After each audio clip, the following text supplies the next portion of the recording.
Hello, അസ്സാം വലൈക്കും. Welcome back our channel. അപ്പോൾ എല്ലാവരും സുഖമായിട്ടിരിക്കുന്നു വിചാരിക്കുന്നു. അൽഹംദുലില്ലാ, ഞാനും ഇവിടെ സുഖമായിട്ടിരിക്കുന്നു. അപ്പോൾ ഇന്ന് നമ്മൾ എന്താ മീനട തയ്യാറാക്കാമെന്ന് വിചാരിച്ചിട്ടുണ്ട് കേട്ടോ. അപ്പോൾ അതിൻ്റെ കുഞ്ഞു വിശേഷങ്ങളാണ്. ഇപ്പോൾ വീഡിയോ എല്ലാവരും മുഴുവനായിട്ട് കാണാൻ ശ്രമിക്കുക. അപ്പോൾ ഒരു 4-4:30 ആയപ്പോഴാണ് ഞാൻ ഇന്ന് കിച്ചണിലേക്ക് വന്നത് കേട്ടോ. ഇന്ന് കുറച്ച് ലൈറ്റായിപ്പോയി കിച്ചണിലേക്ക് എത്താൻ വേണ്ടിയിട്ട്. അപ്പോൾ പിന്നെ ഞാൻ വിചാരിച്ച് ഈ പാത്രം ഒന്ന് നിങ്ങൾക്ക് കാണിച്ചു തരാം. ഈ ചട്ടി നല്ല ഇൻഡാലിയത്തിൻ്റെ, നമുക്ക് വെള്ളപ്പൂ ആക്കുക, ഫ്രൈ ചെയ്യുക, എല്ലാം ചെയ്യുക. അങ്ങനെ 2 പാത്രം വാങ്ങി. അപ്പം പിന്നെ വാങ്ങി ഇവിടെ കണ്ടപ്പോൾ ചുമ്മാ ഒന്ന് നിങ്ങൾക്ക് കാണിച്ചു തരാമെന്ന് കരുതിയതാണ്. നല്ല വെയിറ്റ് ഉണ്ട് കേട്ടോ. നല്ല അടിപൊളി പാത്രം. നമ്മൾ നോൺ സ്റ്റിക്കിനെക്കാട്ടും ഏറ്റവും ബെറ്റർ നമുക്ക് ഇതാണല്ലോ കുക്ക് ചെയ്യാൻ. ഇതാകുമ്പോൾ ഗ്യാസിലും വെക്കാം, നമുക്ക് അടുപ്പത്തും വെക്കാം.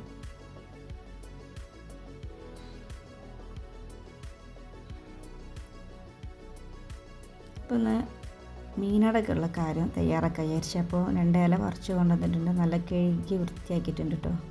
കുട്ടികൾക്കൊക്കെ ഭയങ്കര ഇഷ്ടമായത്. മക്കൾക്ക് എണ്ണയിൽ പൊരിച്ച് അത്ര വലിയ താല്പര്യമില്ല, ചെറിയ സ്നാക്സൊക്കെ കഴിക്കുള്ളൂ. അപ്പോൾ പിന്നെ ഞാൻ വിചാരിച്ച് ഇന്ന് മീനട ഉണ്ടാക്കാം. അപ്പോൾ പിന്നെ എല്ലാവർക്കും ഇഷ്ടപ്പെടല്ലോ. അങ്ങനെയല്ലേ, ഏതാ മീനൊക്കെ പൊരിച്ച് കഴിയാറായിട്ടോ. അപ്പുറത്തുള്ളത് മാവ് കേട്ടോ. മാവ് ഞാൻ കുഴച്ച് വെച്ച്, നമ്മൾ അരിപ്പത്തിരിക്കുള്ള മാവ് തന്നെയാണ്, സാധാ പച്ച വെള്ളത്തിൽ കുഴക്കുന്ന മാവാണ്. അങ്ങനെ ഇതാ മാവും മസാലയും കയ്യിലൊന്ന് ഓയിലൊന്ന് തൊടാൻ വേണ്ടിയിട്ട് അതും വെച്ചിട്ടുണ്ട് കേട്ടോ. അപ്പോൾ നമുക്കത് ഉണ്ടാക്കി വെക്കാം. ഈ ഇലയിൽ തന്നെ ഒന്ന് ഓയിലൊന്ന് തൊട്ടാക്കിയാൽ മതി കേട്ടോ. കയ്യിലും പറ്റി പിടിക്കില്ല, എന്നാൽ കൂടി നല്ല സോഫ്റ്റായി കിട്ടും. ഒന്ന് ഓയിൽ വെച്ചാൽ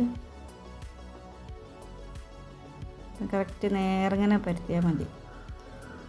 ഓവർ കട്ടിയും വേണ്ട, ഓവർ നേർങ്ങനെ ആയി പോവേണ്ട. ഒരുപാട് മസാല ഫില്ല് ചെയ്ത് കേട്ടോ, കുറച്ച് വെക്കാൻ പറ്റുള്ളൂ. ഒരുപാട് മസാല ഫില്ല് ചെയ്യുമ്പോൾ അതിൻ്റെ ടേസ്റ്റ് പോയി പോകും.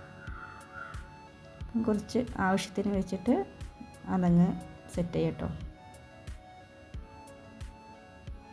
എന്നിട്ട് ഇല അതിൻ്റെ കൂടെ തന്നെ അങ്ങ് മടക്കിയിട്ട് ഒന്നിങ്ങനെ പ്രസ് ചെയ്യുക. ചുറ്റിച്ചിട്ടുള്ള അടക്കൊന്ന് പ്രസ് ചെയ്ത് കൊടുക്കാം.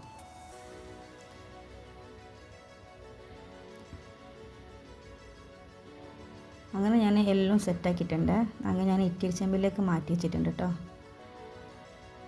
അപ്പോൾ അതൊന്ന് നല്ലോണം ഒരു 10 മിനിറ്റ് ആവി വരട്ടെ. അതുവരെ ആകുമ്പോഴത്തേനും ഞാൻ വിചാരിച്ച് വേറെ സ്നാക്ക് കൂടി ഉണ്ടാക്കാമെന്ന്. അപ്പോൾ നല്ല പഴുത്ത പഴയും മിൽക്ക് പേടൊക്കെ ഇട്ടിട്ടുള്ള ഒരു സ്നാക്സാണ് കേട്ടോ. അപ്പോൾ അതിനുള്ള അതൊന്നും വീഡിയോ എടുത്തിട്ടില്ല. അപ്പോൾ അതിന് മാവ് തയ്യാറായിട്ടുണ്ട്. അപ്പോൾ അപ്പോഴത്തേനും ഇതാ മറ്റേത് നല്ല ആവിയൊക്കെ വന്ന് നല്ല സെറ്റായിട്ടുണ്ട് കേട്ടോ. നല്ലൊരു സ്മെല്ലാണ് നമുക്ക് ആ ഇലയിൽ തന്നെ ആവി വരുമ്പോൾ. അപ്പോൾ അതിന് കൂടെ തന്നെ ഞാൻ അരിപ്പത്തിരി ആക്കുന്നുണ്ട് കേട്ടോ. അപ്പോൾ എല്ലാം സെറ്റായി, പാങ്ക് കൊടുക്കാനായി. അപ്പോൾ എല്ലാവർക്കും അസ്സലാമു അലൈക്കും. Okay, by.